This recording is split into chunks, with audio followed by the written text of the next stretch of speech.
Salut chers élèves, une fois de plus, bienvenue dans cette nouvelle séquence qui concerne la grammaire.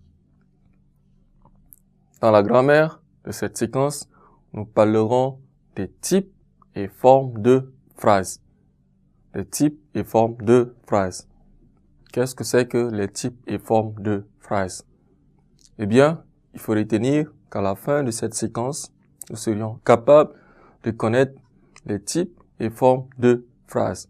Nous serions capables de connaître les types et formes de phrases.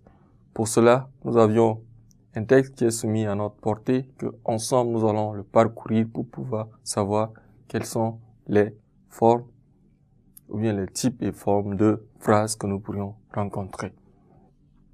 Il faut dire, en premier lieu, qu'il existe 4 types de phrases.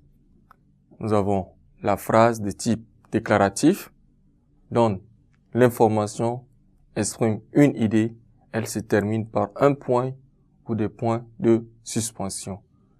La première phrase, par exemple, est de type déclaratif.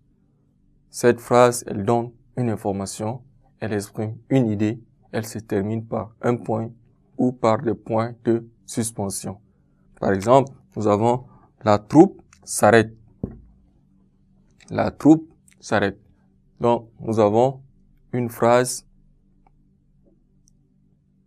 qui donne une information ou bien exprime une idée. Ensuite, nous avons la phrase de type interrogatif.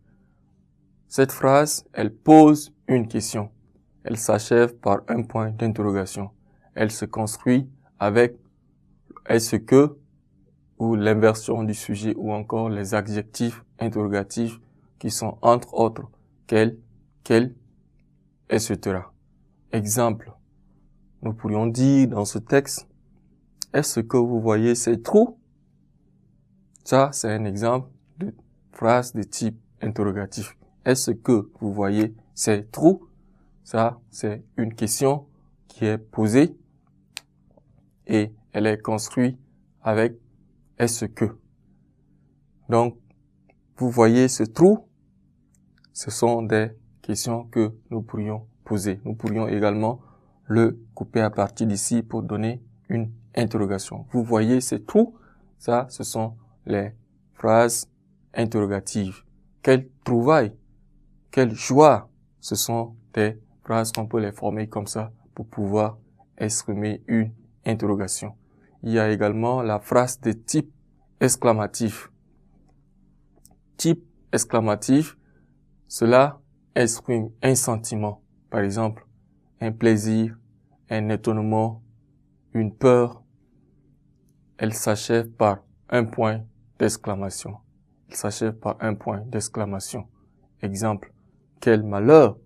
Par exemple, dans ce texte, nous pourrions dire, quel trou obscur. Ça, c'est une phrase exclamative. Quel trou obscur. Ensuite, nous pourrions dire, oh mon Dieu. Nous pourrions dire, quelle grande joie. Ce sont des phrases que nous pourrions les constituer pour trouver une phrase exclamative. Ainsi, nous pourrions avoir une idée générale et globale sur les types et formes de phrases que nous pourrions rencontrer dans la langue française. Ainsi donc prend fin la séquence sur les types et formes de phrases que nous pourrions rencontrer. Chers élèves, ne quittez pas, une nouvelle séquence dans un instant.